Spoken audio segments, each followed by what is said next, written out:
All right, what's up, guys? Back here with episode 6. I am with Liam Mathis. What's up? Yeah, a friend that I've had since like what 8th grade now. Something like that, yeah. Yeah. All right. You know what? I always start with this. Tell me about yourself, Liam.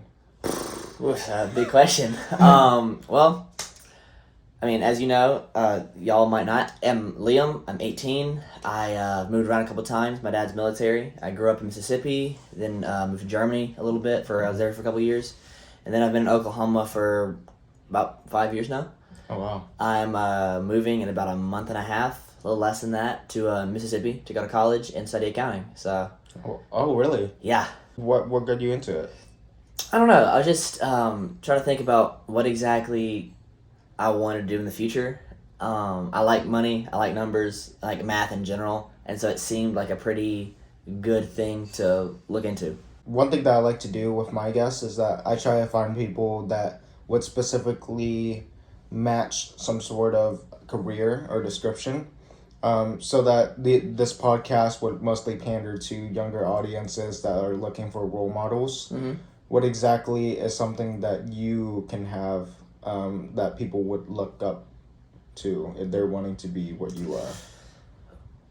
Yeah. That's a deep question. I guess the trials that come with moving around, I would say. I mean, coming here Mustang's not a big town. It's a big high school, but it's not a big town at all. Most of the kids, or a lot of the kids, know each other from kindergarten and like elementary school. So moving here in the middle of middle school was not easy.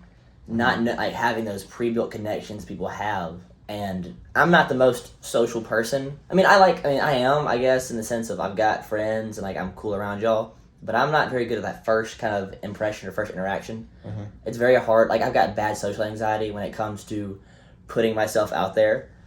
So, I don't know. That was a thing that I really struggled with. But I was luckily able to find things that I was interested in and got friends from there. So I did JROTC at the high school, and I was really dedicated to that. I've been going to Life Church, for like 5 years now. I started going there pretty soon after I moved here.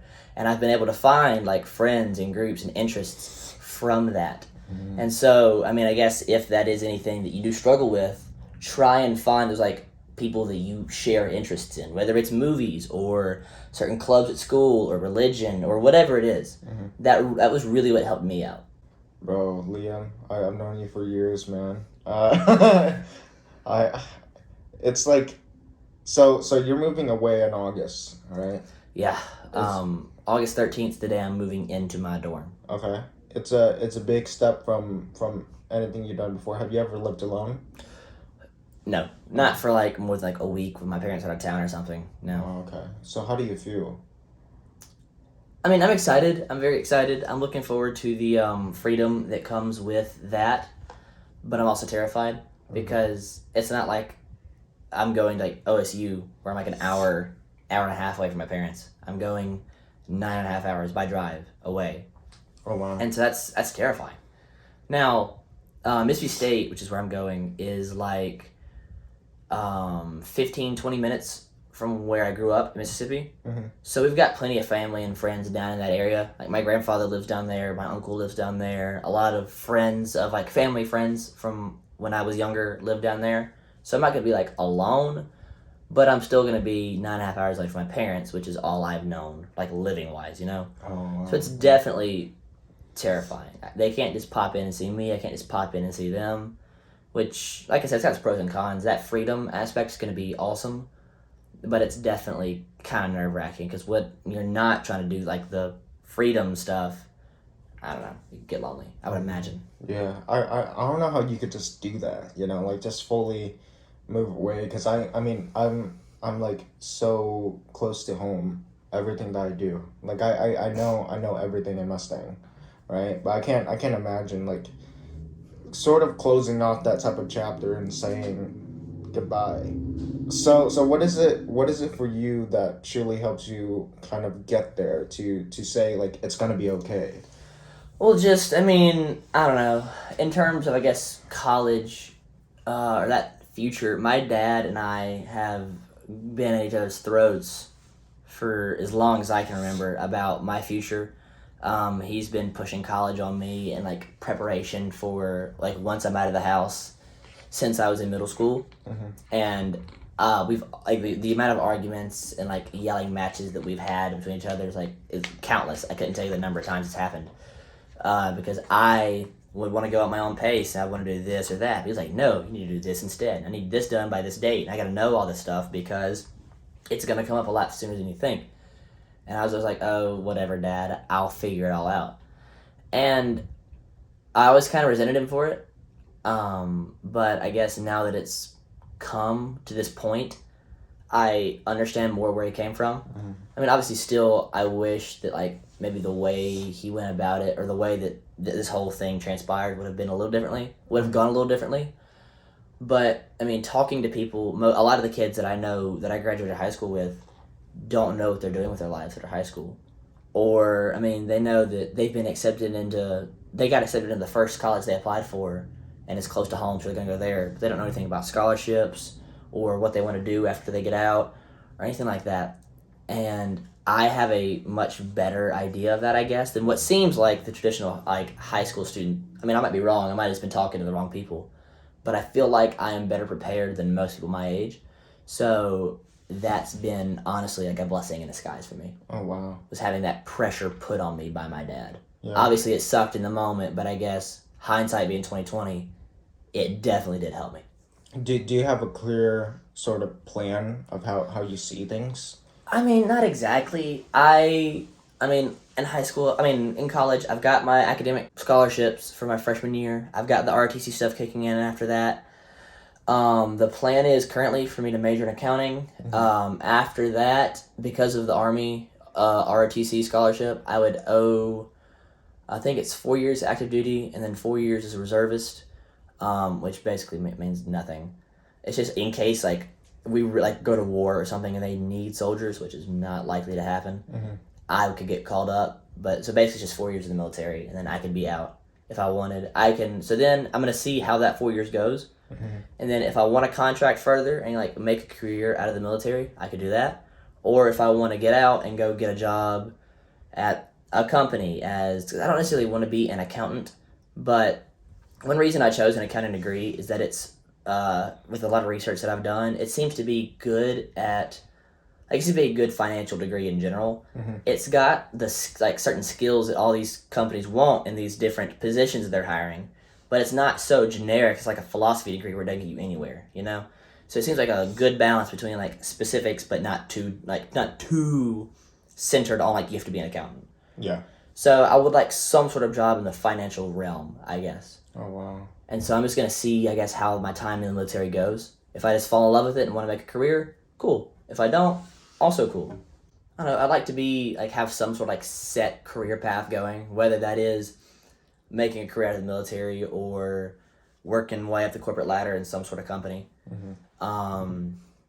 Just doing accounting, too. Or, yeah, something like that. And just, I guess, I mean, my main thing is I want to be happy. Yeah. You know? I like that. I want to, like, I don't want to look back. I don't want to be 28 and look back and regret certain decisions that I made and be like, oh, I should have done this when I had the chance, or I should have gone to this thing instead of staying home or whatever.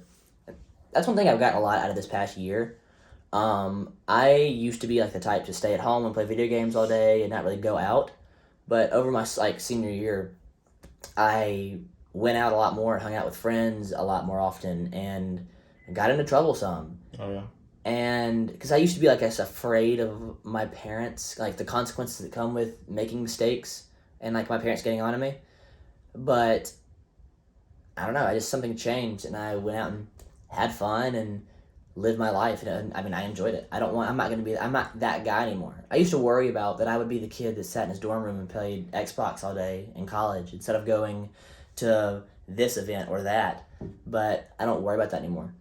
I don't like being home. I would much rather be out with friends doing God knows what. Yeah. How would you summarize senior year? Eventful. Yeah. Kind of eye-opening. I mean, I guess, like, finding out the kind of person that I think I want to be in life and what I do and don't enjoy. Like I said, that with that whole thing of me really, like, flipping the switch on how I was socially. I did become a lot more comfortable in my own skin.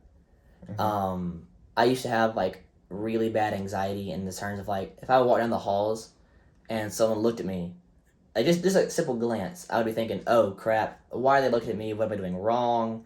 Is my hair messed up? Is my shirt look stupid?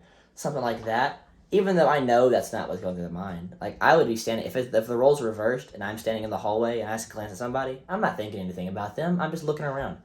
But I guess that sort of thing changed. So I got, I guess, more confident, I guess, in who I am as a person and realized, hey, look, I don't need to care so much about what other people think of me. And so that was really nice. And getting to that point mentally, which I'm still working on, I feel like everybody still is. Obviously, you're still going to have those insecurities about yourself. But I've gotten to a better point in my life about that because it used to be really bad. So that was a really, really big thing for me. And that really opened the door for going out and doing these other things with other people. What is your advice to people that are about to become seniors? Senioritis is real. My entire life, my first ever C was like as a semester grade or something, like where a report card would be, was junior year. Junior year? Yep, first ever C. Because it always came easy to me. I didn't study in high school. I never needed to. Just I could hear or watch a teacher teach something once and then just immediately understand it. Oh, wow. Yeah, it was nice. I didn't take notes. I didn't study anything like that, and it just came easy. But I started taking AP classes because I wanted to get college credit and things like that, and it does get harder. But then with trying to balance like all the social aspects of being like a senior in high school and wanting to like do what you can before you leave off for college, whatever that may be, my grades took a fall because I didn't have those like good habits enlisted in me like earlier because I didn't need them.